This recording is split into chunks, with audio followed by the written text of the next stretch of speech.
हम जिंदगी में बहुत सी जगहों पर मार सिर्फ इसलिए खाते हैं कि हम सादा होते हैं। हमारी सादगी का लोग नाजायज फायदा उठा जाते हैं। और यकीन कीजिए, बाज लोग ऐसे होते हैं, वो इतने होशियार, इतने चालाक होते हैं कि वो देखते हैं ना कोई सादा बंदा है तो वो उसका भरपूर फायदा उठा लेते हैं, चाहे वो माली तौर पे हो या चाहे जहनी तौर पे या इमोशनल उसकी फायदा उठाने की बात हो। तो इसी हवाले से आज की वीडियो में बात करूंगी। मैं ये चाह रही हूँ कि मेरी वीडियो के जो 6 पॉइंट्स मैं आप लोगों को बताऊं, आप इन्हें कंप्लीट वॉच कीजिएगा और फिर उसके बाद गौर कीजिएगा क्या ये ऐसी बातें हैं जो आपको अपनी लाइफ में इम्प्लीमेंट करनी चाहिए, ताकि लोग आपकी सादगी का, आपकी समझ लें कि सादगी से मैं ज्यादा उसके लिए क्या अल्फाज इस्तेमाल करूं, बेवकूफ़ी तो नहीं कह सकते, उसका फायदा उठा जाते हैं। लोग इतने चालाक होते हैं कि वो जब देखते हैं कि कोई ऐसा इंसान है जिसका फायदा उठाया जा सकता है तो हर तरीके से उसका फायदा उठा लेते हैं और उसको पता भी नहीं चलने देते। और शायद वो इंसान खुश हो जाता है कि मेरी वजह से किसी बंदे का कोई फायदा हो रहा है, हालांकि वो फायदा उठा रहा होता है उसका। तो अगर आप भी ऐसी हैं तो फिर ये वीडियो आपके लिए है। अस्सलाम वालेकुम and welcome back to my YouTube channel. I hope कि आप सब खैरियत से होंगे। अल्हम्दुलिल्लाह जी, मैं भी बिल्कुल ठीक हूँ। तो जनाब, आज की वीडियो में बात करेंगे सादगी के हवाले से। देखें, एक चीज ना मैं आपको शुरू में क्लियर कर दूं कि चालाक होना अच्छी बात नहीं है, लेकिन होशियार जरूर होना चाहिए। जमाना जो है ना इस वक्त चालाकों का है, तो बहुत ज्यादा चालाक तो नहीं होना, लेकिन हाँ इतना होशियार जरूर होना है कि आपको अपने अच्छे बुरे, अपने फायदे नुकसान का पता हो। आपको इस बात का पता हो कि लोग आपका फायदा उठा रहे हैं या लोग आपसे एडवांटेज हासिल करके निकल जाते हैं आपकी बारी पे। तो 6 पॉइंट्स आप लोगों के साथ डिस्कस करने जा रही हूँ। चलते हैं पॉइंट नंबर 1 की तरफ। सबसे पहली चीज जिस पे आपने गौर रखना है, जिस पे आपने नजर रखनी है, वो ये है कि क्या कोई शख्स आपकी बेजा तारीफ तो नहीं कर रहा। बाज लोग ना बड़े चालाक होते हैं, वो अपना मकसद निकलवाने के लिए ना तारीफ पे तारीफ करते रहते हैं। और मैं एक बात आपको सही बताऊं कि कभी कभी ना वो इस तरह भी तारीफ कर जाते हैं जो आपके अंदर चीज होती नहीं है, जो खासियत है ही नहीं आपके अंदर, वो उसकी भी तारीफ कर रहे होते हैं। यानी वो जिसको कहते हैं ना झाड़ पे चढ़ा देना। तो अगर कोई ऐसा इंसान आपके इर्द गिर्द है जो आपको झाड़ पे चढ़ा के आपकी बेजा तारीफ करके आपसे कोई फायदे हासिल कर लेता है, यकीन कीजिए वो बेतहाशा चालाक इंसान है, उससे बचें और कोशिश करें कि उसकी तारीफ को पहचान लें। ये जो मक्खन लेके फिर रहे होते हैं ना हाथ में लगाने के लिए, तो याद रखिएगा जो मक्खन लगा रहा होता है ना उसके हाथ में छुरी भी होती है मक्खन लगाने के लिए। तो आपने उस छुरी से बचना है। वो मक्खन तो बहुत अच्छा लगता है, लेकिन वो छुरी साथ इस्तेमाल हो रही होती है। सो बजाय इसके कि आप ऐसे इंसान की चब जुबान लोगों की बातों में आए, उनकी बातों में आके आप अपना नुकसान कर जाओ और वो आपसे फायदा उठा ले, तो कोई इंसान अगर आपकी बार बार बेजा तारीफ कर रहा हो और आपको ये भी नजर आ रहा हो कि इस तारीफ के पीछे कोई ना कोई मतलब, कोई ना कोई मकसद है, तो होशियार हो जाए ऐसे इंसान से।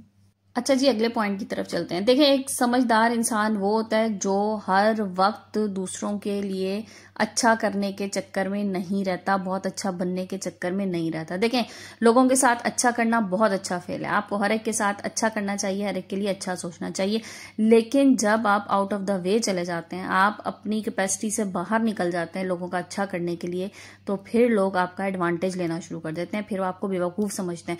और यकीन करें, जो इंसान सबके साथ अच्छा करने की कोशिश कर रहा होता है ना, वो सिर्फ एक इंसान के साथ बुरा करता है, और वो होता है वो खुद, अपना आप। तो अपने आप के साथ तो बुरा नहीं करना ना, वहां तक ही अच्छा बन के रहना है जब तक आपके अपने साथ ठीक हो रहा हो। जब आप बहुत ज्यादा अच्छा बनने के चक्कर में अपना नुकसान करने लग जाते हैं ना, तो यकीन करें ये वो टाइम होता है जब लोग आप पे हंसते हैं। आप बहुत ज्यादा अच्छा करने की कोशिश करते हैं, पीठ पीछे वो आपका मजाक उड़ाते हैं। मैंने ऐसे भी लोग देखे हैं कि एक शख्स बहुत मुखलिस है उनके साथ और उनके साथ हर वक्त अच्छा करने की कोशिश कर रहा है, तो एक टाइम वो आता है कि वो उसकी मुखलिसी को ये समझते हैं कि शायद इसका कोई मुझसे मतलब है, और या ये मुझसे हमदर्दी हासिल करने के लिए मेरे साथ मुखलिस है। तो इतना मुखलिस बने, इतना अच्छा बने कि लोग आपको एक्सेप्ट कर लें। जब लोग आपको बेवकूफ़ समझने लग जाए ना आपकी मुखलिसी को, तो फिर एक कदम पीछे हट जाएं, बल्कि मैं तो कहती हूँ 2 कदम पीछे हट जाएं। ऐसी सूरत में बस वहां तक ही अच्छे रहें जहां तक लोग आपकी अच्छाई को ये बात समझ लें कि आप अच्छा कर रहे हैं, और आपकी अच्छाई को जो लोग डिजर्व करते हैं उनके साथ बहुत अच्छे रहें, और जो उनका रिगार्ड करते हैं स्पेशली। जहां पर ये बात आ जाए कि लोग आपकी अच्छाइयों का रिगार्ड करना छोड़ दें और उसको सिर्फ अपना हक समझने शुरू हो जाए, तो बस फिर पीछे हट जाएं। अच्छा जी, पॉइंट नंबर 3 की तरफ चलते हैं। देखिए, एक समझदार, अक्लमंद, सियानी खातून वो होती है जो हर बात हर एक को नहीं बताती। ये बात ना बड़ी इंपॉर्टेंट है। हम लोग ना बाज दफा क्या, अक्सर ही मुझे ऐसा लगता है कि खुशी में ना ज्यादा ये होता है कि हम अपनी चीजें दूसरों के साथ बहुत ज्यादा शेयर करना शुरू हो जाते हैं।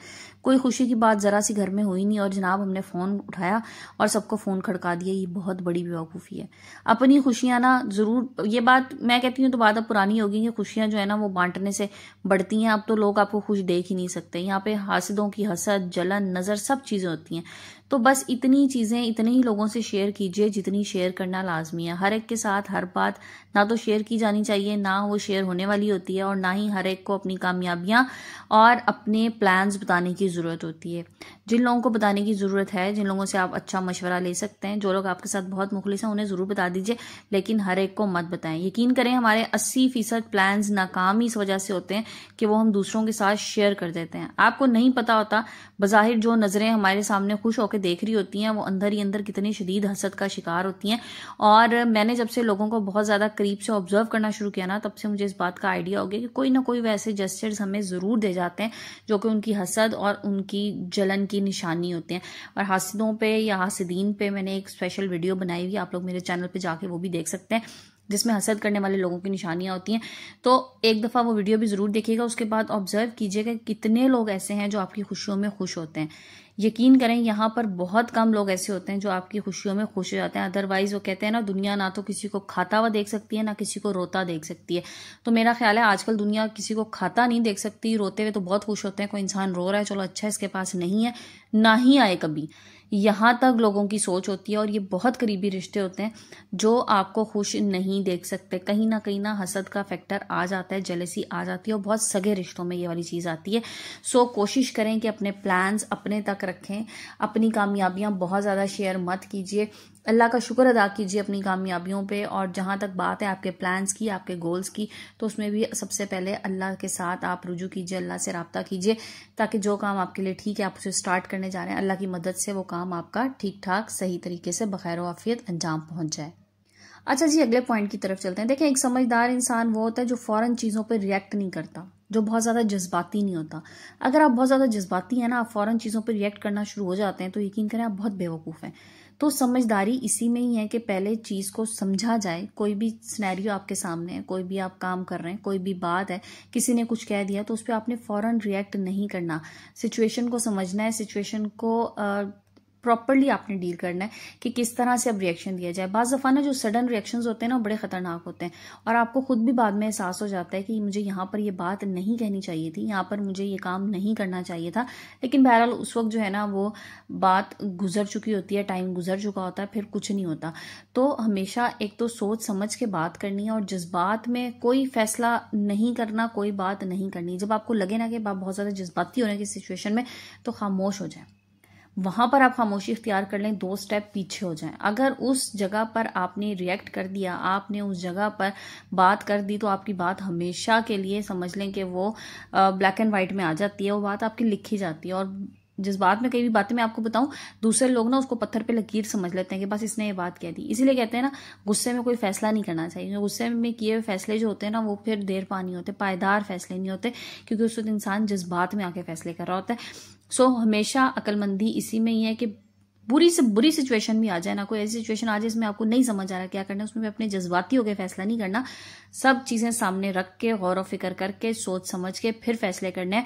और मैं हमेशा ये कहती हूँ कि जब भी फैसला करने लगे ना, तो अगले आने वाले 5 साल का कम से कम जरूर सोचें कि मेरे इस फैसले से अगले 5 साल में क्या असरात पड़ने वाले हैं, मेरी ज़ात पे, मेरे काम पे, मेरे इर्द गिर्द मौजूद लोगों पे, या मुझसे मुंसलिक जो भी चीज़ें हैं उन सब पे क्या असरात पड़ने वाले हैं। उनको सोच समझ के फिर फैसले करने चाहिए।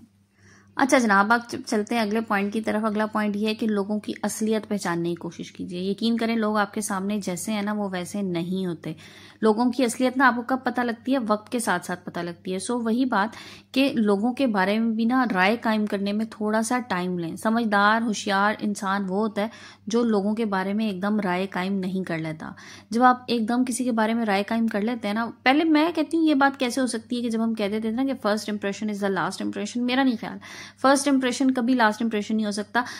देखिए, शुरू में ना आपको हर बंदा, या एकदम से आपने सडनली आप किससे मिले, या जो भी आपका कोई रिलेशनशिप है किसी के साथ, कोई आपके रिश्ते हैं करीबी, जो नए रिश्ते स्पेशली बन रहे होते हैं, ससुराल में शादियां होके जा रही हैं, या घर में नई कोई भाभी आई है, कोई भी इस तरह का है, आप एकदम से उसको जानने का दावा नहीं कर सकते, आप एकदम से उसे पहचानने का दावा नहीं कर सकते जब तक कि आप थोड़ा टाइम ना गुजार लें किसी इंसान के साथ। तो किसी इंसान के बारे में अच्छी या बुरी राय रखने से पहले उसके साथ कुछ वक्त आपने गुजारा, उसके बाद राय कायम कीजिए। एकदम से राय मत कायम कीजिए जब तक आपको लोगों की असलियत पता ना लग जाए। अच्छा, फिर लोगों की असलियत पता लगने के बाद आप उनके साथ डीलिंग स्टार्ट करेंगे। अब आपने इनसे किस तरह से डील करना है। देखिए, हर इंसान को ना एक तरह से डील नहीं किया जाता। वो कहते हैं ना, हर गधे घोड़े को एक लाठी से नहीं हाँका जाता, सबके लिए अलग अलग होती है। किसी भी इंसान के साथ किस तरह से आपने डील करना है, अपने रिलेशनशिप को आपने किस तरह से लेके चलना है, या आपने खुद फैसला करना है उस बंदे के साथ टाइम गुजारने के बाद कि अब हमें आगे इस बंदे के साथ किस तरह से डील करना है। अच्छा, बाज लोगों के साथ ना बहुत प्यार से भी डील करने की जरूरत नहीं होती, क्योंकि वो उसका भी नाजायज फायदा उठा लेते हैं, बहुत नरमी का भी नाजायज फायदा उठा लेते हैं। और कुछ रिश्तों में बहुत ज्यादा इमोशनल होकर भी हर वक्त डील नहीं करना होता, बहुत ज्यादा गुस्से में भी डील नहीं करना होता, क्योंकि वहां पर भी फिर आपका नुकसान हो रहा होता है। तो समझदारी इसी में ही है कि लोगों की असलियत पहचानने के बाद फिर आप उनके साथ अपनी डीलिंग सोच समझ के इख्तियार करें। अच्छा जनाब, चलते हैं लास्ट पॉइंट की तरफ। बड़ा इंपॉर्टेंट पॉइंट है, खास तौर पे उन खवातीन के लिए जो शादीशुदा खवातीन है, ससुराल में रह रही हैं, या जो भी जिस तरह से भी हैं, अगर अलग भी रह रही हैं तो भी। देखें, हर इंसान पे ना, हर इंसान की बात पे यकीन फौरन नहीं कर लेना चाहिए। जब तक कि आप उसका मैले वकूना देख लें बात का, तब तक उस पर यकीन नहीं करना। बहुत सी खवातीन ऐसी होती हैं, बहुत अच्छे उनके इन लॉज होते हैं, ससुराल वाले बहुत अच्छे होते हैं। मैं मिसाल ससुराल की इसलिए देती हूँ कि ये ना हमारी सोसाइटी में ना एक बहुत बड़ा अलमिया है कि हमने ससुराल को बहुत जालिम समझ लिया। तो अच्छा, मैं आपको बताऊं, जैसे मैं बात करी थी कि बहुत अच्छे ससुराल वाले भी होते हैं, लेकिन उनको सिखाने वाले ना बहुत गलत होते हैं, जो उन्हें नेगेटिव एस्पेक्ट्स दिखा रहे होते हैं। मतलब बाज खवातीन ने ना ये सोच ही लिया होता है कि नंदे बुरी ही हैं। अब चाहे वो नंद जितनी मर्जी अच्छी हो जाए, लेकिन उन्होंने, क्योंकि उनके घर से वो देखती आई है ना अपनी वालदा को, अपनी माँ को, अपनी फुप्पियों के साथ अच्छे ताल्लुकात नहीं है, या जनाब हमेशा से सुनती आ रही हैं, देखती आ रही हैं किसी नंद भाभी का रिश्ता अच्छा नहीं है। सो उन्होंने ये बात खुद ब खुद एज्यूम कर ली होती है कि मेरे साथ भी नंदे बुरा ही करेंगी। वो अच्छा भी करने की कोशिश करी होंगी तो उन्हें यही लगेगा बुरा ही कर रही हैं। इसलिए लोगों की बात सुन के और फिर उस पर बस खामखा बगैर सोचे समझे अमल कर लेना बहुत बड़ी बेवकूफ़ी होती है। इसलिए लोगों की बातों पे हमेशा यकीन नहीं करना होता। खुद अपनी आंखें और अपने कान खुले रख के और फिर सोच समझ के देखना होता है कि मेरे साथ क्या हो रहा है, कौन मेरे साथ अच्छा है, कौन मेरे साथ बुरा है। बाज़ लोगों में आदत होती है अच्छे खासे रिश्ते वो ख़राब कर लेते हैं कि जनाब मेरी बहन ने ये बता दिया, उसने मुझे ये कह दिया। अच्छा, फिर बाद में ना इस बात को एडमिट भी कर जाते हैं कि हाँ मुझसे गलती हो गई थी, वो तो मेरी बहन ने मुझे ये कहा था, वो मेरी अम्मी ने मुझे ये कहा था, वो मेरी फलानी कज़न ने, फलानी दोस्त ने मुझे ये कहा था कि हमारे यहाँ तो ऐसे होता है, तो तुम्हारी देवरानी है, तुम्हारी जिठानी भी यूं ही होगी, वो भी तुम्हारे साथ ना चलाकियां चल रही होगी, चालें चल रही होगी। जबकि उस बेचारी की शायद वहमो गुमान में भी ना हो कि चालें किस तरह से चलनी है, चलाकियां कैसे करनी है, और वो आपके साथ बहुत सिंसियर हो। रिश्तों को, चीज़ों को टाइम दीजिए और अपनी आंखों से, अपनी अक्ल से सोच समझ के काम कीजिए। यही होशियारी है, यही समझदारी है। और ये बाज़ दफ़ा ना हम सादगी में लोगों के हाथों बेवकूफ़ बन जाते हैं, तो लोगों के हाथों बेवकूफ़ ना बने। खुदारा अपनी अकल का, अपनी समझ, अपनी सोच का इस्तेमाल करें। अल्लाह ताला ने ना सोचने समझने की सलाहियतें सब इंसानों को दी हैं, वक्त एक जितना दिया है, दिमाग एक जितना दिया है, लेकिन बस आपने उसे इस्तेमाल कैसे करना है ये आपके अपने हाथ में है। तो जनाब, ये थे वो 6 पॉइंट्स जो मैंने आप लोगों के साथ शेयर किया। आई होप आप लोगों को पसंद आई होंगे, और बहुत शुक्रिया आप सब लोगों का जिन्होंने इतना प्यार, इतनी मोहब्बत दी कि आज मेरे 17,000 सब्सक्राइबर्स अल्हम्दुलिल्लाह कंप्लीट हो गए। इसी तरह से अपना प्यार बनाइए रखिएगा, इसी तरह से मेरा साथ देते रहें। इंशाल्लाह ये फैमिली 1 लाख तक भी जाएगी और इससे आगे भी जाएगी। तो जनाब, आज की वीडियो अगर आप लोगों को पसंद आई तो वीडियो को लाइक शेयर ज़रूर कर दीजिएगा। चैनल पे नए हैं तो चैनल को सब्सक्राइब कीजिएगा, बेल आइकन भी प्रेस कर दीजिएगा, और कमेंट सेक्शन में जाके एक अच्छा सा कमेंट भी मुझे ज़रूर कीजिएगा। यकीन कीजिए आपके कमेंट्स, मुझे इनका बहुत इंतज़ार होता है, और मेरी यही कोशिश होती है कि मुझे जितने कमेंट्स आए ना, मैं हर एक का फटाफट रिप्लाई दूँ। तो आप लोगों के साथ बात करते करते मैंने ये बड़ा मज़ेदार सा तंदूरी चिकन बना लिया था, जिसमें मैंने ज़्यादा कुछ नहीं डाला था, सिर्फ बाजार का मसाला इस्तेमाल किया था, और लेमन और लहसुन अदरक का पेस्ट इसमें डाला था। सो आई होप आप लोगों को रेसिपी पसंद आई होगी। और जनाब, वीडियो को एंड करते हैं। इंशाल्लाह कल नए टॉपिक, नई वीडियो के साथ आएंगे। जब तक के लिए अपना बहुत सा ख्याल रखिएगा, अपने प्यारों का ख्याल रखिएगा, मुझे दुआ में याद रखिएगा। जज़ाकल्लाह, टेक केयर एंड अल्लाह हाफिज़।